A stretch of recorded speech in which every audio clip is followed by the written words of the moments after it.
Perkenalkan, nama saya Gilang Fatur Ramadan dari kelas MBS 7A, mata kuliah Komunikasi Bisnis, NIM 18521106.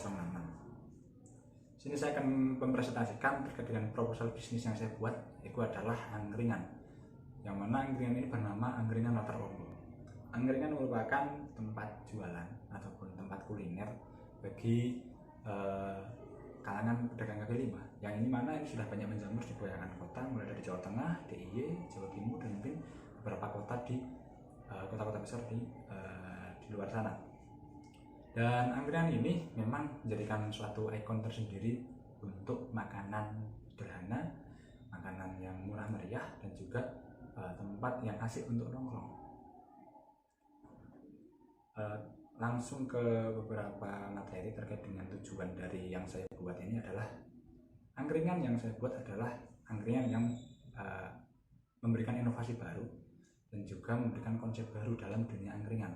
Nah, angkringan ini yang melekat dengan gerobak, lalu makanan di atas gerobak, lalu ditutupi tenda ataupun terpal dan diputari kursi memanjang, menyediakan beberapa makanan pilihan, nasi kucing, lalu lauk, gorengan, dan juga minuman.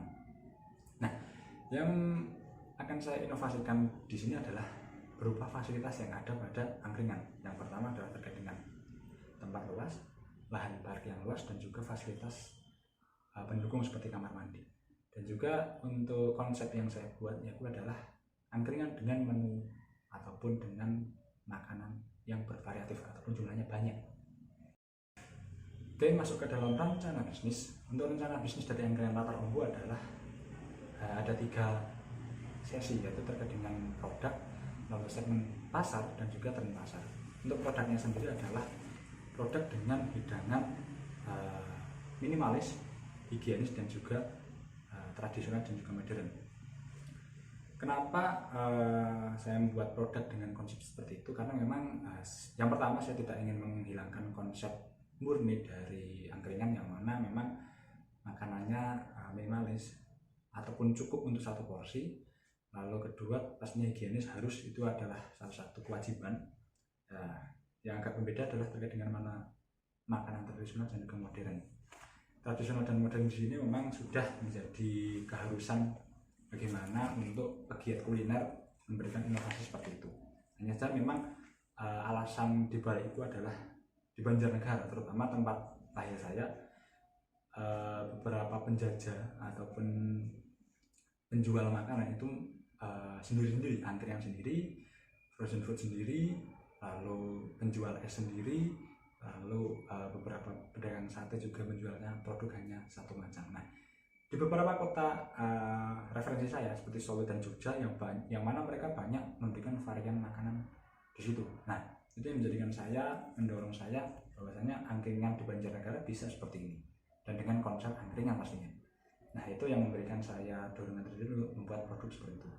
Lalu untuk segmen pasar sendiri, semua khalayak masyarakat berhak untuk datang ke angkringan, dan itu juga istilahnya, karena memang angkringan kan sudah banyak menjamur di mana-mana, dan itu juga menjadi komunitas tersendiri bahwasanya angkringan digemari oleh pelajar, mahasiswa, pekerja, lalu beberapa orang yang mencari makanan di sore hari, malam hari, dan juga itu memberikan saya untuk segmentasi pasar saya ke arah situ. Lalu yang ketiga adalah terkait dengan tren pasar. Nah, tren pasar di sini yang saya ambil adalah terkait dengan tempat kuliner, lalu juga beberapa kebiasaan orang-orang ataupun hobi seseorang, hobi masyarakat maksud saya. Tempat kuliner kebanyakan adalah tempat yang nyaman, tempat yang memang memberi kesan enak untuk dikunjungi, bisa untuk bersantai dan nongkrong, berdiskusi dan lain sebagainya. Dan tentunya dengan varian makan yang banyak, karena untuk sekedar berdiskusi ataupun mengerjakan tugas ataupun nongkrong santai itu kadang harus ditemani dengan banyaknya makanan yang variatif, minuman variatif juga. Nah, ini yang mendorong saya untuk melihat tren pasar ke arah situ. Jadi angkringan nanti akan menjadi tempat alternatif ataupun tempat makan alternatif untuk bersantai, nongkrong, mengerjakan tugas. Nah, tentunya itu banyak disukai oleh kebanyakan masyarakat. Lalu masuk ke strategi pemasaran, ada 4 di sini terkait dengan produk, price, place, dan juga promotion. Untuk produknya sendiri, seperti yang saya sampaikan tadi, saya tidak ingin menjauhkan atau terlalu melebar dengan konsep makanan yang ada di angkringan, yang mana ada nasi kucing, ada lauk, ada es, ada minuman panas. Nah, yang saya coba perbarui di sini adalah terkait dengan ragam variasi yang ada di produknya sendiri. Seperti kita ambil contoh nasi kucing. Nasi kucing akan saya variasi dengan lauk, nasi bandeng, nasi teri, lalu nasi kering, nasi bakmi, nasi rendang, nasi kiki, nasi sambal udang, dan lain sebagainya. Lalu terkait dengan lauk-lauk, pastinya banyak variasi juga, sate-satean, sate senduan, mulai dari telur puyuh, sate daging, usus, jeroan, ati, rempelak, dan juga mungkin sate-sate ikan. Nah, lalu juga tak lupa frozen food, yang mana ini sudah banyak dijual oleh penjual-penjual bakso bakar. Nah, ini yang akan saya tarik untuk menjadikan produk yang mana itu bisa dijual juga di situ. Lalu beberapa makanan rakyatan kayak lumpia, lalu risol, lalu juga ada gorengan, kerupuk, dan rambak lain sebagainya. Minuman tentunya banyak juga. Kita manfaatkan dari banyak minuman yang sudah dijual secara saset sekarang, mulai dari kopi, susu, lalu nutrisari, dan lain sebagainya. Banyak. Yang pasti itu bisa disediakan secara simpel, sederhana. Lalu untuk harga, nah ini yang memang selalu menjadi citra dari angkringan, itu adalah harga yang murah. Nah, kita akan bertahan dengan harga yang murah. Lalu untuk place, tempatnya kita sediakan secara lesehan, jadi tidak hanya dari duduk di tempat kursi, tapi lesehan di atas tikar dengan santai, ditemani dengan satu buah meja. Nah, nanti bisa diplotting di beberapa titik. Lalu parkirannya juga luas di sini karena memang kita ingin membuat kesan agar ketika mereka berkunjung tidak bingung terlebih dahulu mau ditaruh di mana kendaraan mereka. Lalu promotionnya ya yang saya coba untuk memasarkan angkringan latar umbu adalah bagaimana kita membranding untuk mulut ke mulut, dari kabar ke kabar, dari muka ke muka, dari teman ke teman, yang itu nanti akan dilakukan secara berkelanjutan. Dan juga tak lupa kita akan melakukan ekspansi media sosial karena perkembangan internet yang semakin cepat. Lalu masuk ke analisis produksi. Untuk di sini ada 2 hal. Pertama, lokasi, yang kedua bahan baku. Untuk lokasi saya tempatkan di Banjarnegara, kota kelahiran saya, yang berada di kawasan ramai lalu lintas di perkotaan Taman Kota di Banjarnegara. Dan ini akan saya tempatkan di satu bangunan rumah dengan satu gerobak di depan. Bangunan rumah ini bangunan rumah gardu tak bersekat, jadi biar melebar saja, nanti kita pasangin tikar, ada meja, dan biarkan para pengunjung untuk leluasa duduk dimanapun. Lalu untuk bahan baku di sini terutama bahan makanan minuman, lalu juga ada gerobak sebagai display utama dari angkringan latar umbu. Kemudian juga ada alat-alat masak, barang pecah belah, piring, sendok, gelas, dan lain-lain lagi. Kemudian ada meja, ada tikar, spanduk, dan juga beberapa hiasan. Kita akan masuk pada analisis keuangan, yang mana untuk analisis keuangan ini perhitungannya mulai dari per hari, per bulan, dan juga per tahun, dan juga tahun-tahun berikutnya. Nah, dimulai dari biaya operasional dan biaya usaha investasi. Di awal-awal membangun usaha kurang lebih dibutuhkan biaya per hari Rp1.266.400. Dan jika dihitung dalam 1 bulan kurang lebih ada 37.992.000. Nah, jika diasumsikan setiap harinya itu ada 150 konsumen, yang mana katakanlah menghabiskan uang sebanyak Rp15.000, dikali 1 bulan, kurang lebih omset yang diterima dalam 1 bulan adalah Rp67.500.000. Itu omset 1 bulan. Lalu untuk laba per bulannya berapa? Kita kurangi untuk beban usahanya. Beban usaha dalam 1 bulan kurang lebih di angka Rp56.119.000. Dikurangi dari omset sebulan tadi, maka laba bersih yang diterima adalah Rp11.381.000. Ini untuk bulan pertama. Lalu untuk bulan kedua sampai ke bulan 12 pastinya beban usahanya menurun, hanya menjadi 40.492.000, yang mana otomatis ini laba bersih menjadi 27.008.000 rupiah. Dan jika ini dikalikan dalam 12 bulan, maka totalnya adalah dari 27.008.000 rupiah dikalikan 12 menghasilkan laba bersih 324.096.000. Dapat satu mobil expander, lumayan.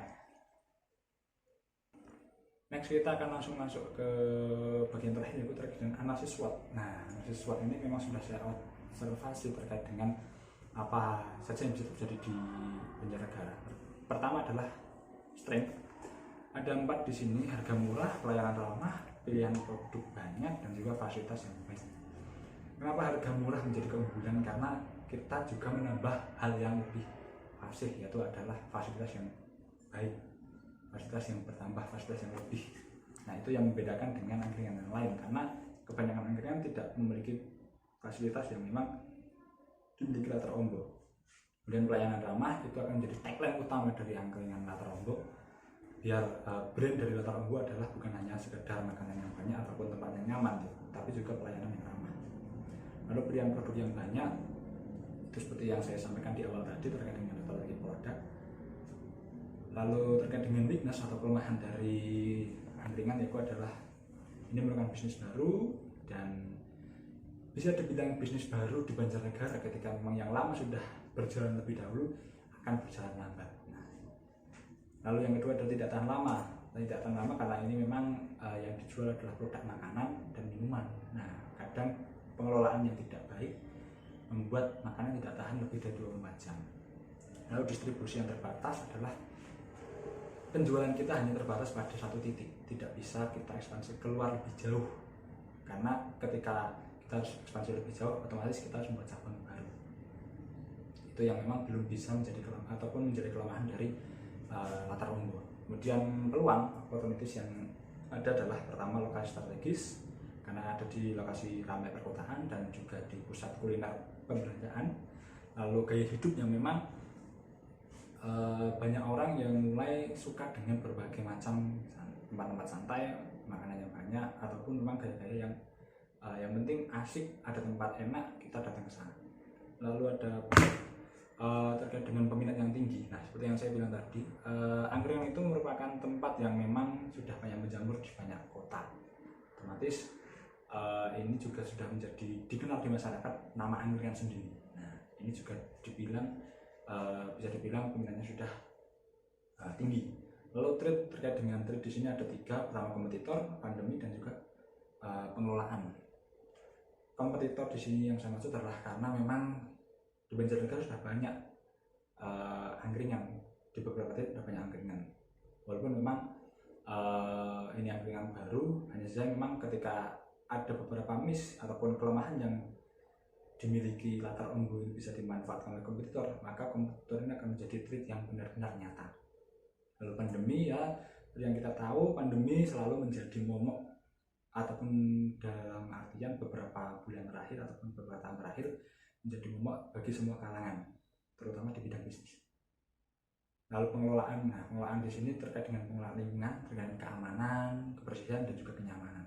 Karena begini, dalam dunia PKL atau pedagang kaki lima itu rawan sekali premanisme. Otomatis di sini akan menjadikan pengelolaan ini menjadikan ancaman tersendiri, karena itu akan berdampak pada kebersihan dan juga kenyamanan.